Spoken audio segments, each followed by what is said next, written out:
Hello every one, എല്ലാവർക്കും അസ്സലാമു അലൈക്കും. ഇന്നപ്പോൾ ഇവിടെ ബദിരീങ്ങൾ നേർച്ചയാണ് കേട്ടോ ഗൈസ്. അതുകൊണ്ട് തന്നെ ഇന്ന് രാത്രി ഒന്നും ഉണ്ടാക്കുന്നില്ല വിചാരിച്ചു. പള്ളിയിൽ നിന്ന് മഞ്ഞച്ചോറും അതേപോലെ തന്നെ കറിയും കിട്ടിയിട്ടുണ്ടായിരുന്നു കേട്ടോ. അപ്പോൾ അത് പൊതി അയക്കുന്നതാണ് ഇപ്പോൾ കാണിക്കുന്നത്. സുന്ദരിയാണ് കേട്ടോ വാങ്ങിക്കൊണ്ടുവന്നിട്ടുണ്ടായിരുന്നത്. അതെന്താ അതുകൊണ്ട് ഇത്രയും ചോറും കറിയും കിട്ടിയിട്ടോ. അത് കഴിഞ്ഞ് നമ്മൾ ഉണ്ടാക്കിയ വിഭവങ്ങളാണ് കേട്ടോ ഇവിടെ കാണിച്ചു തരുന്നത്. വത്തക്ക ജ്യൂസ് ഉണ്ടായിരുന്നു, അതേപോലെ തന്നെ കുറച്ച് കട്ട് ഫ്രൂട്ട്സ് ഉണ്ടായിരുന്നു, അതേപോലെ തന്നെ നമ്മളെ മഞ്ഞച്ചോറും കറിയും ഉണ്ടായിരുന്നു, നമ്മളെ ഉള്ളിവട ഉണ്ടായിരുന്നു കേട്ടോ. അങ്ങനെ ബാങ്ക് കൊടുത്തപ്പോൾ അതാ നമ്മൾ അതൊക്കെ തിന്ന് നോമ്പ് മുറിച്ചിട്ടുണ്ടായിരുന്നു. അത് കഴിഞ്ഞതിന് ശേഷം വത്തക്ക ജ്യൂസ് എടുത്ത് കുടിച്ചിട്ടോ.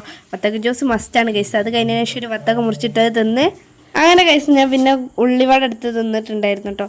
ഞങ്ങൾ നല്ല വർത്താനൊക്കെ പറഞ്ഞ് അങ്ങനെ തിന്നാണ് കേസ്. അത് കഴിഞ്ഞതിന് ശേഷം നമ്മുടെ ഉപ്പയും മോനൊന്നും പള്ളിയിൽ പോയിട്ടില്ലായിരുന്നു. ബദിരീങ്ങളെ നേർച്ച ആയതുകൊണ്ട് തന്നെ മഞ്ഞച്ചോറ് ഉണ്ടായിരുന്നല്ലോ കൊണ്ടുവന്നത്. അപ്പോൾ ഞങ്ങൾ വിചാരിച്ചു ഇന്ന് ഇവിടെ ഇരുന്നിട്ട് വീട്ടിൽ നിന്ന് തന്നെ നോമ്പ് തുറക്കാമെന്ന്. അങ്ങനെ നമ്മളെ ചോറൊക്കെ വിളമ്പിയിട്ടുണ്ട്. അപ്പോൾ ഉപ്പനെയും മോനെയും ഒറ്റ ദിവസം വീഡിയോയിൽ കാണിക്കില്ലല്ലോ, അതാട്ടോ ഞാൻ ഇന്ന് കാണിച്ചത്. അച്ഛനെയും ഉപ്പനെയും ഉപ്പ അങ്ങനെ ചോറൊക്കെ തിന്ന് പൊളിയാന്ന് പറഞ്ഞ് കഴിഞ്ഞതിന് ശേഷം ഞാൻ പോയിട്ട് വിചാരിച്ച് ഞാനൊന്ന് തിന്ന് നോക്കട്ടെ എന്ന്. അങ്ങനെ ഞാനൊരു ചിക്കൻ്റെ പീസൊക്കെ എടുത്ത് ചോറിലൊക്കെ കുഴിച്ച് തിന്ന് കഴിച്ച്. നല്ല പൊന്നേരി ചോറായിരുന്നു കേട്ടോ മഞ്ഞച്ചോറ്. ഓ മൈ ഗോഡ്, നല്ല ടേസ്റ്റ് ഉണ്ടായിരുന്നു. എനിക്ക് ഭയങ്കര ഇഷ്ടപ്പെട്ടു ഗൈസ്.